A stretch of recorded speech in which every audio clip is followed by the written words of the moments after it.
Welcome to the Wednesday Warrior Wrap-Up, where we take a look at some of the awesome news and reveals of this week. First up on the Wednesday Warrior Wrap-Up, we have a look at the Four Horsemen Studios Infinite Legion line. This is the new line where they're going to be working with different toy designers and artists and toy makers to bring their characters to life in the Four Horsemen Studios 7-inch scale, Mythic Legion, Cosmic Legion kind of stuff. This is really exciting. I learned all about the, I believe it's PHEYDEN character in the universe and everything like that behind it, and I'm very excited for this. The link, of course, is in the description down below if you want to pick this up or any of the items that are going to be talked about today that are available.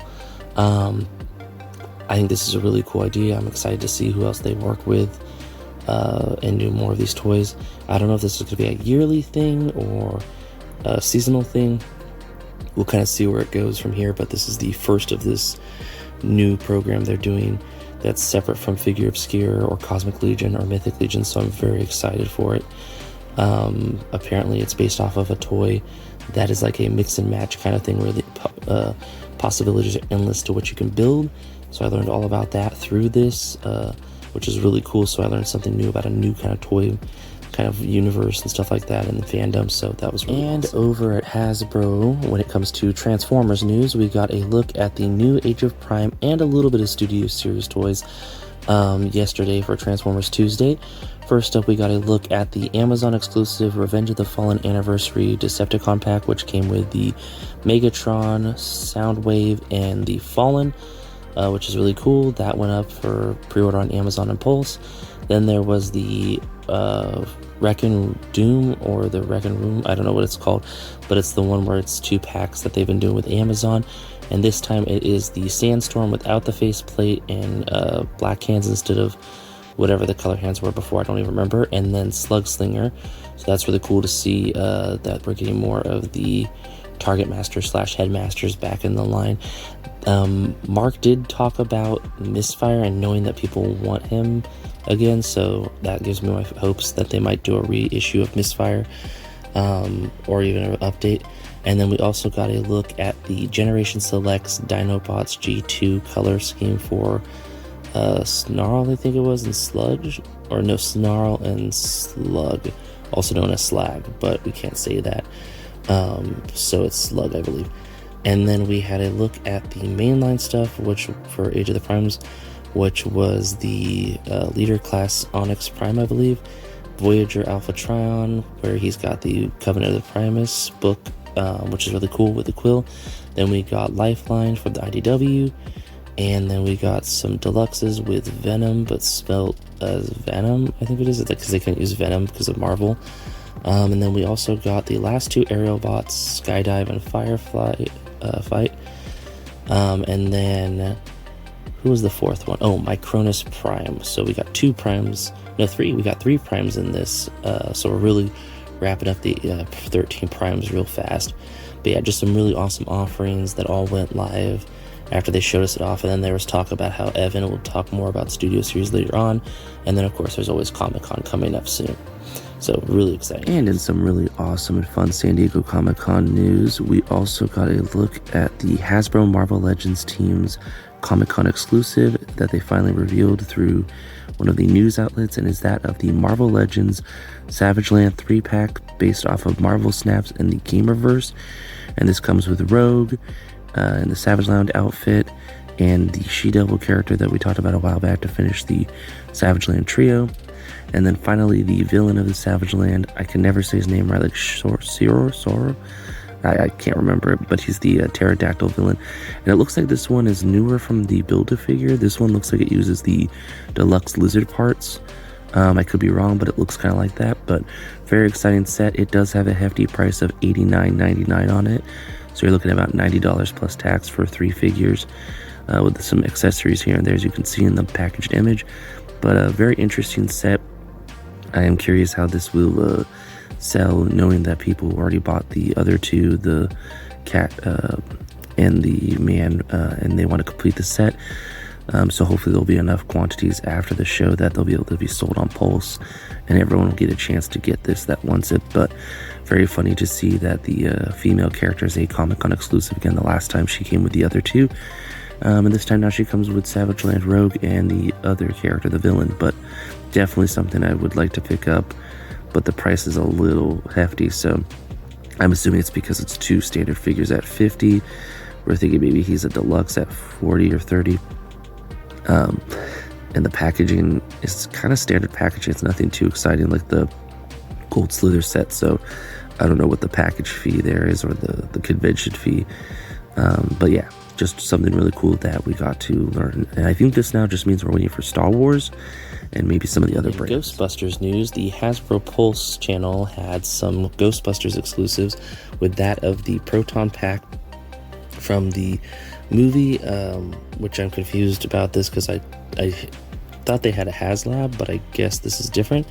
And then next up we have from the Plasma series, which we thought might have been dead, but I guess it's not, which is the 6-inch Ghostbusters figures. There's the Rooftop set, which is the 4 Ghostbusters when they go to the rooftop to, you know, fight the Gatekeeper and the Keymaster and all that stuff. So that's really cool.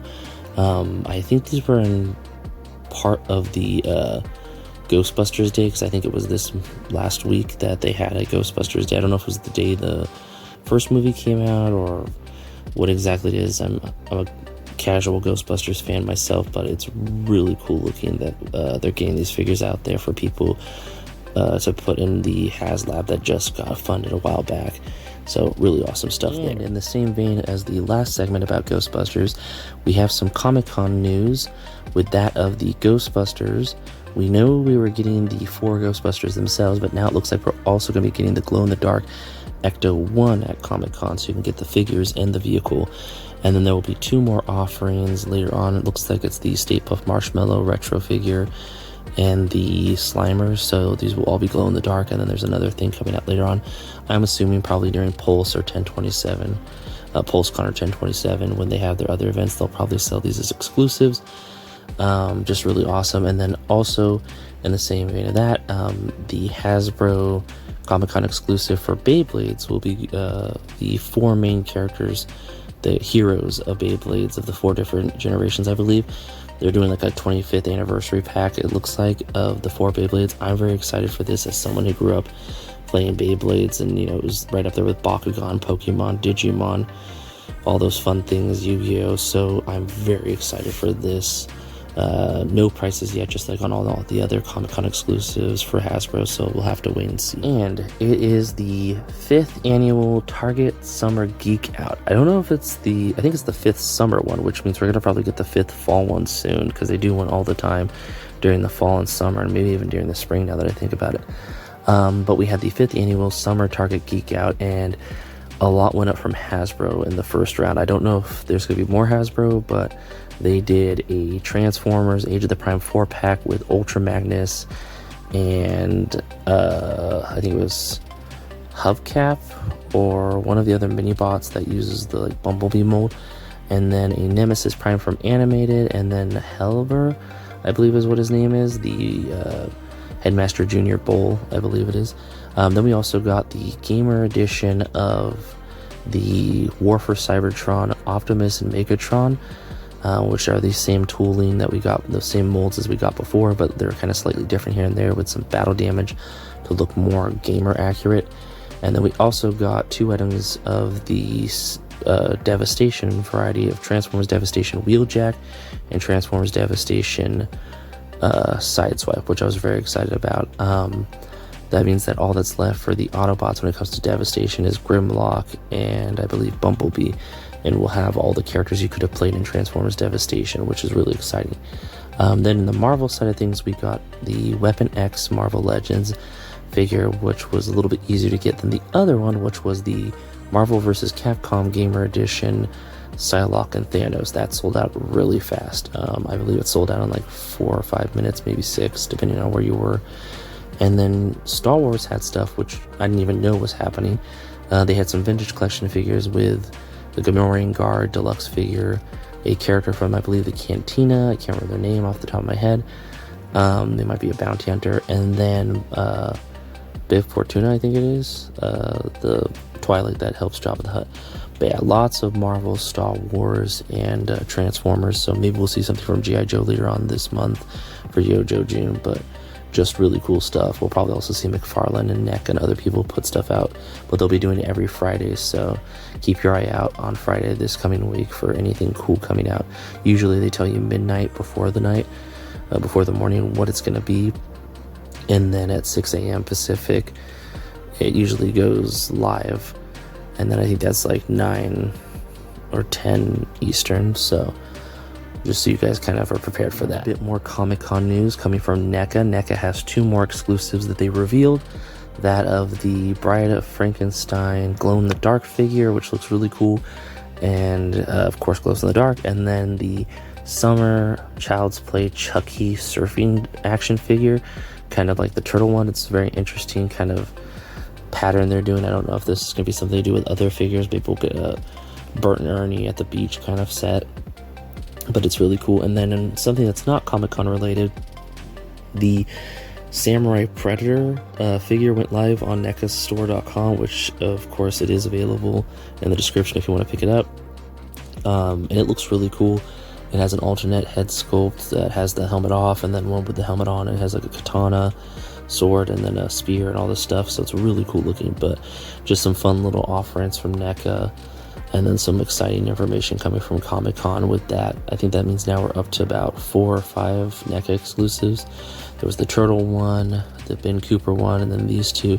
Funny enough, they're all Summer Island kind of beach vibes, so that's kind of cool. But yeah, just wanted to cover it real fast here because I thought that the whole idea of surfboard with Chucky and the surfboard with the turtles is kind of fun. I thought it would have been funny if it was like a Creature of the Black Lagoon with a surfboard that glue in the dark. That would have been really fun if they did that, but they went with the Bride of Frankenstein to complete the glow in the dark set a little bit more. And over at Mondo Toys, they keep putting out new and cool stuff. There was news that a Marvel Spider-Man, the animated series Carnage 1/6 scale figure was coming out to go with the Venom and the Spider-Man that they already did, and the Symbiote Spider-Man, and here we have it. It went up for pre-order on Tuesday. Tuesday was a very big day of pre-orders, and it's, I believe, still available. The figure looks incredible. The accessories are just a lot. There's a lot that comes with it, which is really cool. I really like the, floating Carnage head where it's kind of like just goop on the ground and it's forming up. And then just all the different alternate like accessories and stuff like that, just really nice looking. It hits that nostalgia for that Spider-Man animated series in the late 90s, early 2000s, and it's just fun to see that they keep building up this set, kind of like they're doing with Thundercats and Masters of the Universe. So keep up the great work, Mondo Toys. It's always fun to cover these, even if I don't collect them myself. They're just really nice to look at, and I love seeing them at the conventions when they have them on display. It's just really nice looking figures. And oh boy, did McFarlane show off something that I'm very excited about this week. This week we of course got a pre-order date for the Kite Man that I'm very excited about. It is going to be June 13th, so mark your calendars. I'm assuming this will be an exclusive to Target, maybe, I don't know.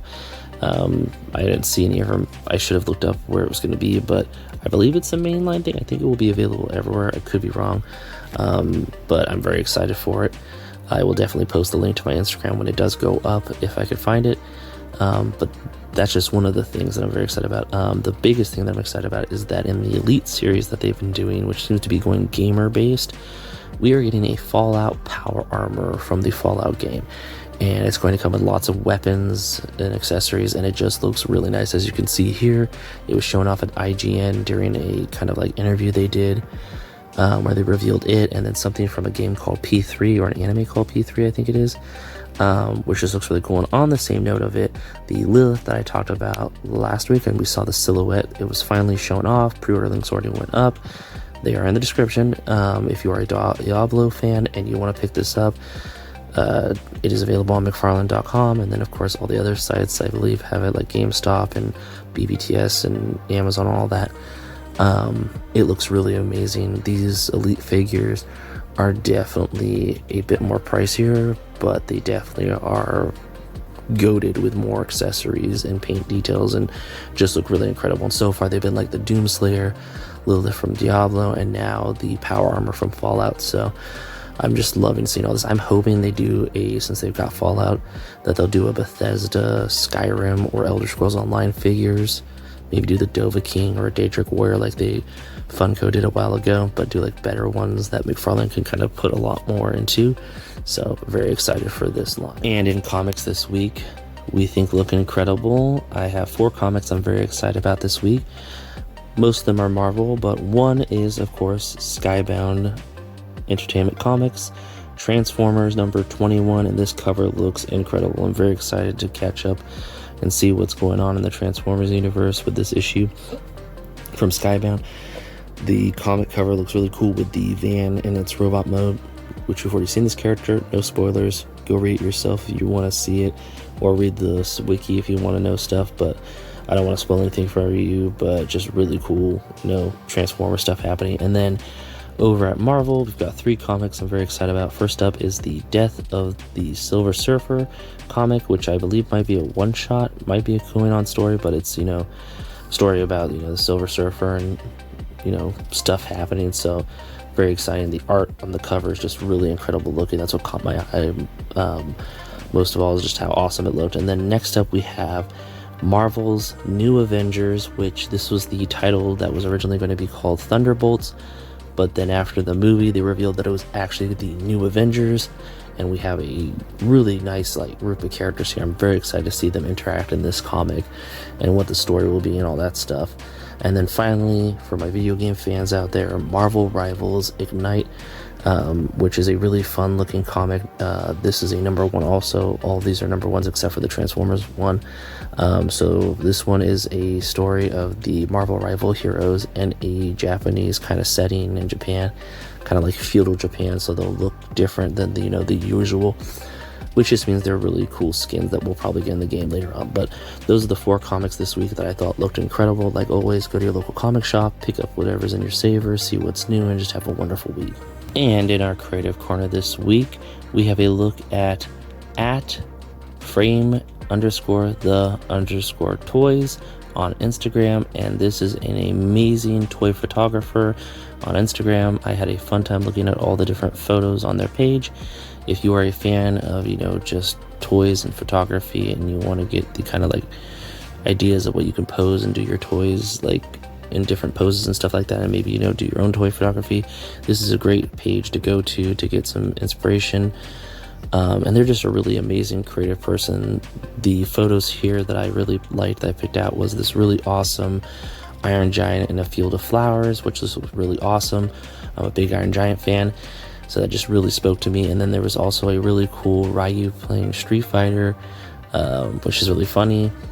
And then we also got a really cool picture of a plunderling fishing, with the photo kind of showing the reflection of the plunderling, which I just really think that's cool. And then what else was there? Oh, this really cool Link from Zelda going into a book adventure kind of scene, where it's the book opens up and then he walks up the steps and into the book, which is just really cool. But yeah, just all these photos they have on their page are amazing. If you are a fan of toys and toy photography and you just want to see something creative and awesome, definitely go follow them on Instagram. Give them the likes, the loves, the usual. Share it with your friends, like I always say. And just enjoy, the photography here, even if you're not a huge fan of toys and you just like the games or the movies or TV these characters are based off of. It's really fun to see them come to life this way.